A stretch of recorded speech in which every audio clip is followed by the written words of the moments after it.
562 events, 26,000 kilometers. I'm just tired saying it.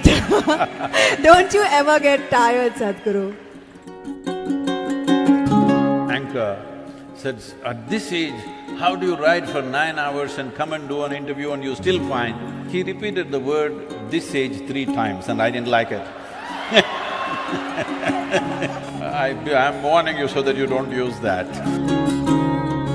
Constant question about river water being wasted to the ocean, Sathguru.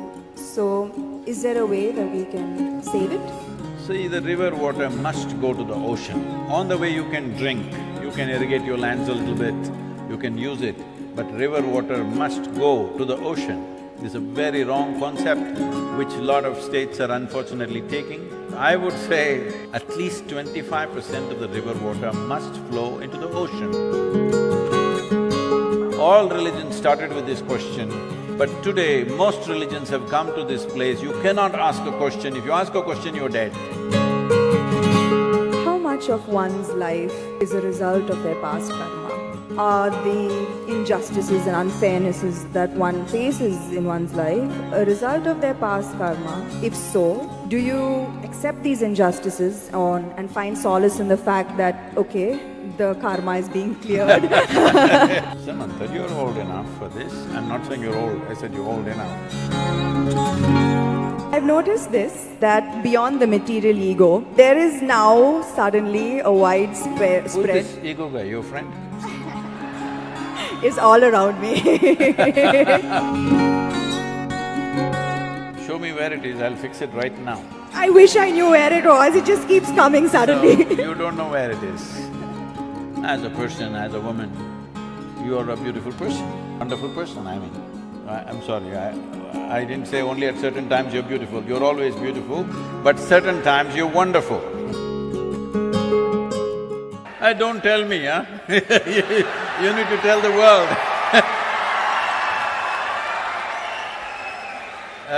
Samantha couldn't come on time because as she was coming, somebody informed her, I'm wearing an yellow kurta, so she had to go back, change and come.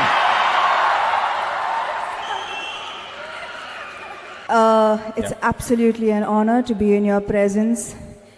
I don't usually carry cue cards, but you know, when you talk, you have the tendency to make people freeze and I might forget my name, so better safe than sorry. Welcome back to Hyderabad. Thank you.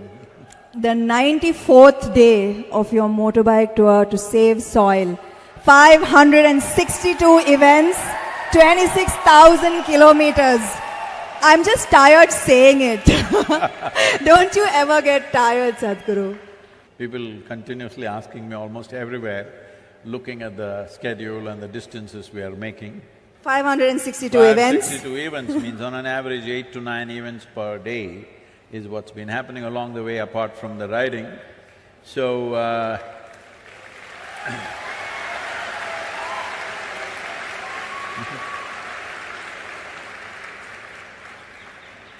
so continuously, almost in every nation, this is a question, how do you manage this? I must tell you, I was riding towards Bucharest and I was to reach there at 7 o'clock, and 7 o'clock there was a television interview. So I was to go there at 7 o'clock in the evening, but the ride became 9.5 hours instead of 6 hours as it was planned.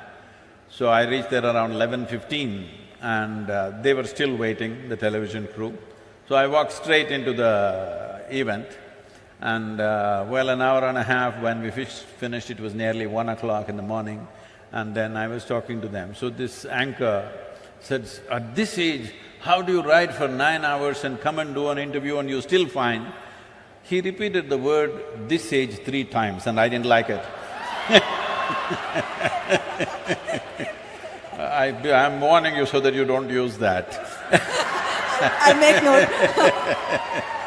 So I told him, see, I lived my life so intensely, I never had the time to get old.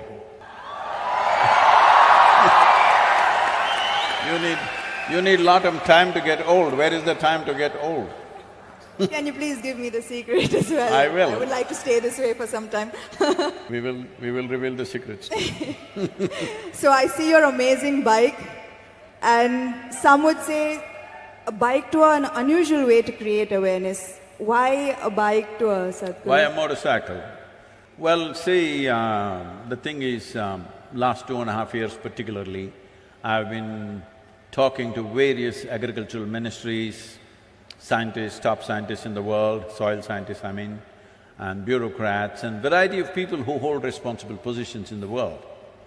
And I discovered that everybody knows the problem, everybody generally knows the direction of the solution, then wondering, why is it not happening? Everybody knows the problem, everybody knows the solution. Then I realized they are waiting for an idiot to bell the cat, so here I am. So if I fly around and do it, it won't have that. So I have to walk. If I walk, I might die. Most probably, yes. Or if I cycle, definitely it'll kill me. So motorcycle could kill. There were many dangerous moments. It could… when you're going at this pace, when I say this pace, like every day, we're well above the speed limits and trying to get to the place because events are happening on the way. They're stopping us on the roads and there are events. So, I don't hold… I'm not a minister, I don't hold any position of power in the world, I don't have any, anything to command because I don't have an army. All I have is, I have people's love and goodwill, so… I thought, so that is the only asset I have, so that's the only thing I can play with. I've been talking about this for 30 years, and whenever I speak about it, people say, this is great, this is fantastic, and then they will sleep on it. So, now we wanted to awaken something. I knew the simple way for me to do it is to put myself to some risk. And it's worked because 3 days ago our social media metrics without WhatsApp is reading at 2.8 billion people have spoken about soil. But when I started in London, a lady journalist was interviewing me and she said, Sathguru, come on, why have you become like this? Can't you pick up something else? Soil is the most unromantic thing, who will support you? Who is going to talk about soil? Just don't do this, do something else. Talk about the sky, maybe heaven. Not soil, who is going to be interested in this? Look at this.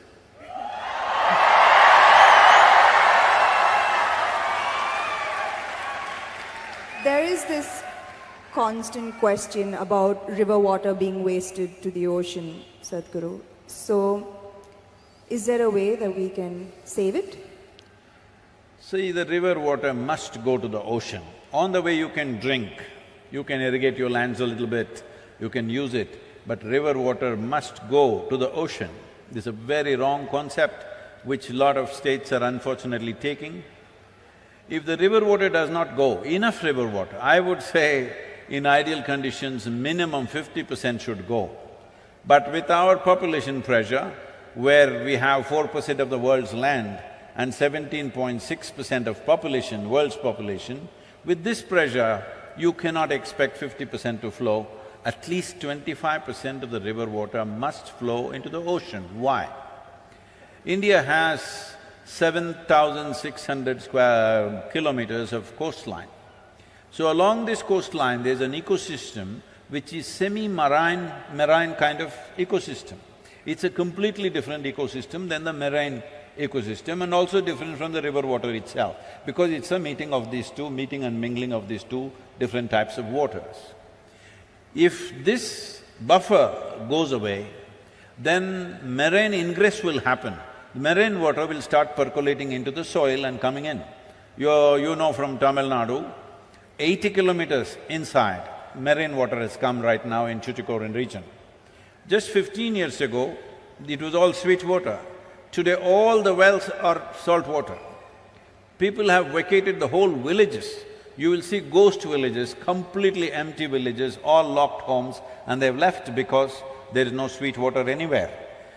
Up to 100 kilometers it can come. If all the rivers, if you use it up inside for human, whatever you want to call it, human reproduction, I would say if you use it up like this, then up to 100 kilometers marine ingress can happen. 7,600 kilometers coastline, 100 kilometers means you would have lost 1/3 of the nation. This is about the same size of land that you partitioned with Pakistan and Bangladesh at one time in 1948. That's how much land you will lose once again if rivers don't flow into the ocean. Sathguru, since I have this time with you, I'm going to be greedy and ask a few questions that have been on my mind for a while. Personally, I love to visit places of worship. I believe in a higher power, in good energy, in karma. But there is a counter viewpoint that religion divides us. What is the purpose of religion in our lives today, and how would you answer an atheist who says that the world would be a better place without the divisive policies of religion? I very much agree with that. Because of the way we are propagating it today. See, most religions that you know today, in its infancy, started as spiritual processes, as a quest for human being to know something beyond just eating, reproducing, sleeping, beyond that, because there's a longing. This is not taught to you, there's a natural longing within you.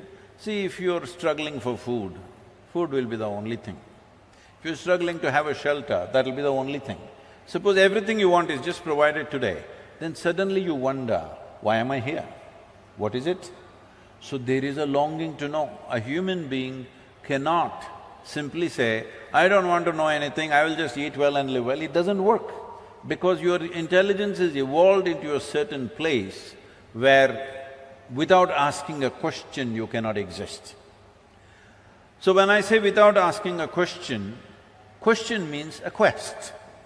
Question is just a tool to dig deeper into something, whatever you wish to know. But right now, all religions started with this question, but today most religions have come to this place, you cannot ask a question. If you ask a question, you're dead.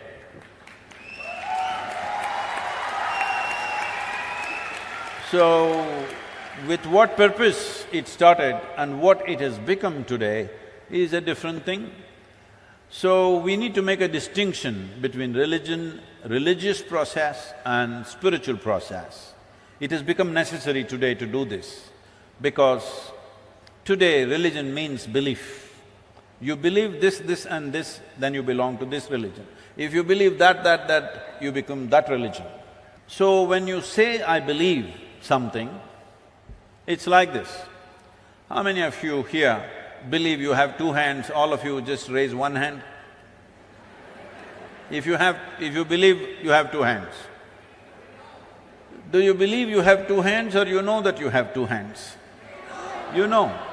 If somebody starts an argument with you to prove that you have no hands, if their argument becomes too overwhelming, one slap in the face. He knows you got hands. This happens in the movies, huh? But in God you believe. Why? Because you're still not even straight enough to admit what you do not know as I do not know.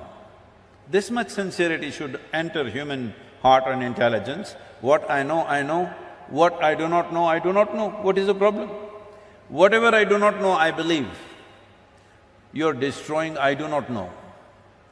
I do not know is the most tremendous possibility in your life. When you see I do not know, the longing to know, the seeking to know, and the possibility of knowing becomes a reality. If you destroy I do not know, you will just believe something because it's come from some authority, or people claim it's come from an authority. Or in other words, in your life, authority becomes the truth. Spiritual process means truth is the only authority for you. Another question, that has been on my mind lately is how much of one's life is a result of their past karma. Are the injustices and unfairnesses that one faces in one's life a result of their past karma? If so, do you accept these injustices and find solace in the fact that, okay, the karma is being cleared, even though it might seem detrimental to our lives in so many ways? Samantha, you're old enough for this. I'm not saying you're old, I said you're old enough. Do you still expect the world to be fair to you? That's why I'm asking this question. Can I blame it on my past karma is what I'm asking. I want the world to be fair to me is a schoolgirl question. By now you should know the world is not fair. It will not be fair to you. But if you dig deep into yourself and have a taste of life, not a taste of your thought and emotion, the taste of life that you are, then you will see life is not just fair, it's just fantastic. So, do you want fair life or fantastic life? You must decide. I've noticed this, that beyond the material ego, there is now suddenly a widespread… Who's this ego guy, your friend? Is all around me. And in my industry, the heights of it. So beyond the material ego, I've noticed there's now widespread spiritual ego. I've come across a lot of people who are now on a spiritual path, not you, Sathguru, who consider themselves superior to people who are not on a spiritual path. How would you advise such people to ensure that they don't fall a prey to this new spiritual ego? First we'll address this ego guy, okay? If you show me where it is, I'll fix it right now.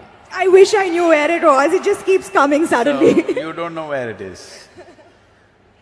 The thing is just this, see, at certain moments, as a person, as a woman, you are a beautiful person, wonderful person, I mean.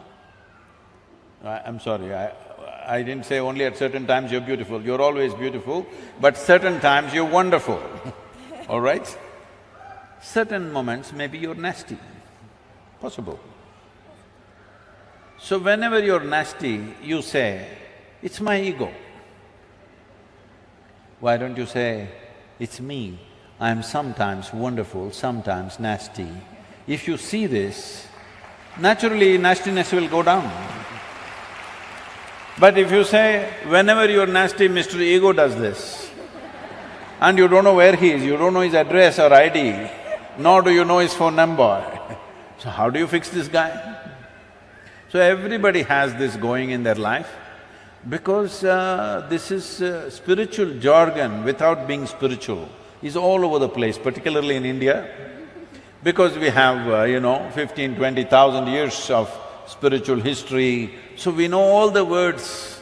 We know what Atma, Paramatma, this one, that one, Ahankara, everything we know, words only. Words only, noted. So we can just throw words like this and confuse the Western population quite a bit. Because if you come here, they'll say Mukti, Shakti, this one, that one, all kinds of things. They'll think… I know a lot of people who've gone and set up spiritual centers in the West, particularly in America, because they just know one chant, just one chant. Okay, Asatoma Sadgamaya, with this they run the whole thing. So unfortunately, spirituality, in some ways it's come there. It's come there because there is need in the society, there is not enough source. Because of that, people are manufacturing this here and there. I must tell you this. Is it okay if I take a few minutes? This happened, a few years ago, 15, 16 years ago. And I was in United States, and then somebody in the office, our office, told me, Sathguru, did you know every day 100,000 people are typing out the word spiritual? I said, is that so? Type it out and see what comes out. Are we even there in the picture? They typed out spirituality. First thing that comes up is a spa in Mexico. You've been there?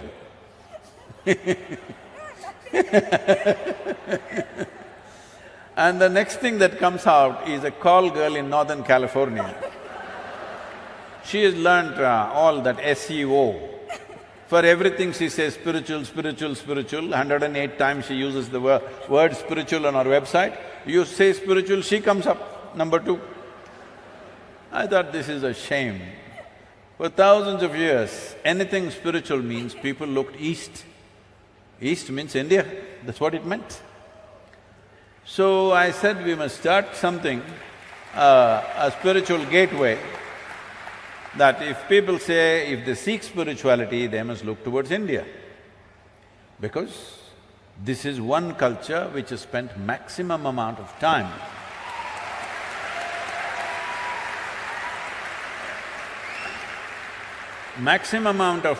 exploring human consciousness and the mechanics of what a human being is, how this functions on the surface and its very core.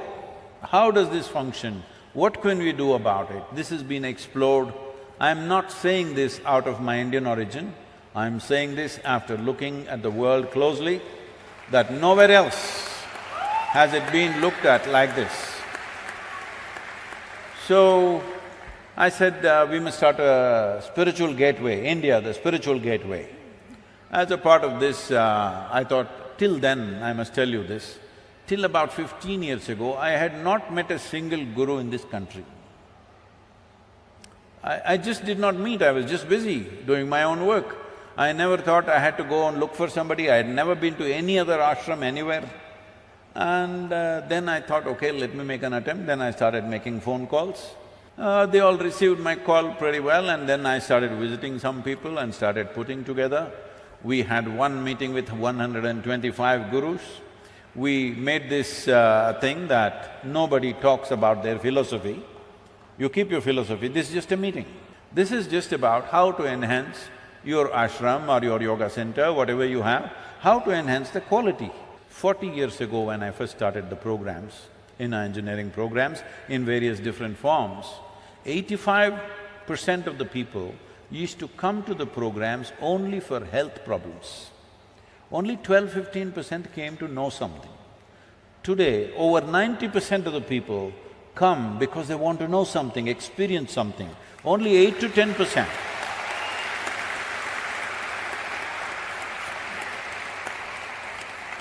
Only 8 to 10% are coming for health issues, which is a significant change in human consciousness. About this ego business, this is one thing we must settle. See, within you, is there only one person or two? I think one. You think one? I'm going to go with one. One. That means you're an individual. An individual means, the word individual comes from indivisible. You're not further divisible, that's good, you're an individual. If you are two, then you're either schizophrenic or possessed, psychiatrist or exorcist. Either a psychiatrist or an exorcist has to come. So this is very important, everybody settle this, that don't talk about Atma, Paramatma, ego, this one, that one. You are an individual. What kind are you? Are you a wonderful one or a nasty one? Fix the damn thing.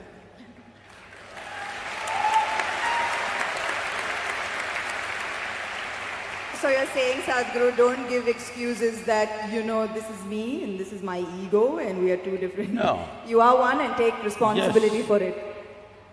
If you do that, definitely you will eliminate the nastiness to whatever extent possible.